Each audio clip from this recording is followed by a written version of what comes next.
بسم الله الرحمن الرحيم. Louange à Dieu, maître des univers, nous témoignons qu'il n'y a de Dieu que Dieu, que Muhammad sallallahu alayhi wa sallam est le messager de Dieu qui a dit « Crains Dieu où que tu sois ». Mes chers frères et sœurs en islam, je vous recommande ainsi qu'à moi-même la piété, le fait de craindre Dieu. Allah est avec ceux qui le craignent. Comme il existe en islam 3 états de l'âme, il existe 3 catégories d'hommes. La première est celle d'individus qui sont foncièrement malfaisants. Ils agissent avec tyrannie, transgressent constamment les interdits, consomment des biens illicites et accaparent sans droit ce qui revient à autrui. Ils se laissent dominer par les passions et les appétits sensuels, au point qu'ils n'ont plus d'autre objectif que de satisfaire leur ventre et leur sexe. Cette catégorie de personnes regroupe ceux qui ont été vaincus par leur âme charnelle et passionnelle. Dieu dit à ce propos dans le Coran: certes, l'âme est très instigatrice du mal. Inna nafsa la ammaratum bisu, à moins que mon Seigneur, par miséricorde, ne la préserve du péché. Mon Seigneur est certes tout pardonnant et tout miséricordieux. La seconde catégorie est celle d'individus qui reconnaissent le bien et dénoncent le mal, mais ils ont une faible volonté, ils tombent dans les erreurs et dans les péchés. Ils se repentent cependant et ils reviennent à Dieu en regrettant d'avoir mal agi. Ils oscillent de cette façon entre le bien et le mal. Leur âme instigatrice du mal les domine par moments, puis ils se reprochent ce qu'ils ont fait et se blâment pour cela. Dieu dit dans le Coran en ce qui les concerne: non, je jure par l'âme qui ne cesse de se blâmer. An-nafs al-lawama. Il existe une troisième catégorie de personnes qui sont les plus méritants parce qu'ils font constamment le bien et s'écartent résolument du mal.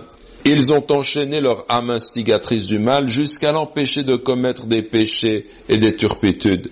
Ils ont dressé leur ego en l'obligeant à suivre le droit chemin partout où la foi leur imposait d'agir ainsi, si bien que cet ego est devenu complètement obéissant en suivant les commandements divins. Ils ont acquis de cette façon une pleine quiétude en ce bas monde et le bonheur éternel dans l'au-delà.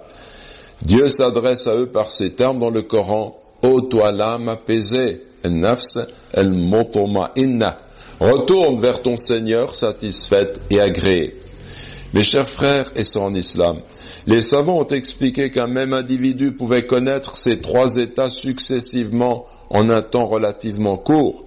Poussé par l'âme instigatrice du mal, il commet un péché qu'il regrette aussitôt et qu'il se blâme d'avoir commis.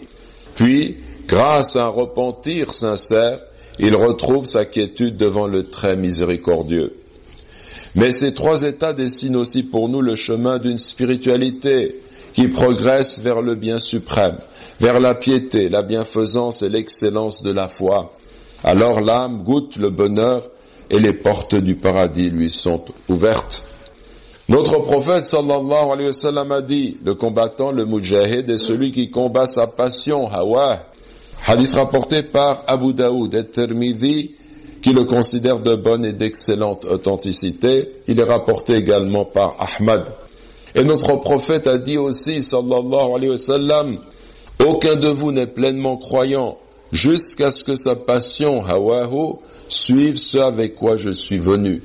Le mot hawa, que nous traduisons par passion, signifie en fait ce que l'âme désire et ce vers quoi elle penche. En d'autres termes, notre prophète nous dit: aucun de vous n'est pleinement croyant jusqu'à ce que sa passion suive ce avec quoi je suis venu. Il peut m'arriver de désirer, d'avoir envie d'une chose qui n'est pas licite, qui est haram, et mon âme a ce désir. Devant mon Créateur, je peux avoir l'attitude qui consiste à fuir la volonté de Dieu et je tombe dans le piège. Et ça, c'est nafs al-ammara bisu. Je suis incapable de me dominer. Mon ego prend le dessus. Ça, c'est un état. L'autre état est celui du croyant qui a compris le sens de ce djihad et qui, lorsque son âme lui suggère de faire quelque chose qui va contre la volonté de Dieu, refuse. Et il lutte et il combat. Et parfois il tombe, mais il se redresse et il revient à Dieu et il se blâme d'avoir fait une chute, mais il se redresse aussitôt. Il est entre les deux. Al-nafs al-lawama.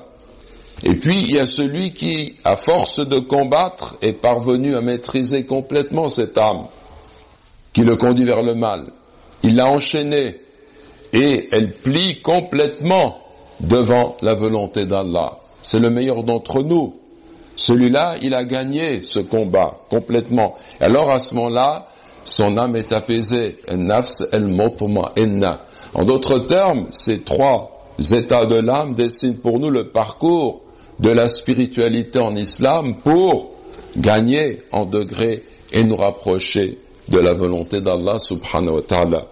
Que Dieu nous conduise à faire passer sa volonté avant les aspirations malsaines de nos âmes et à vaincre notre ego. Allahumma amin, Allahumma amin.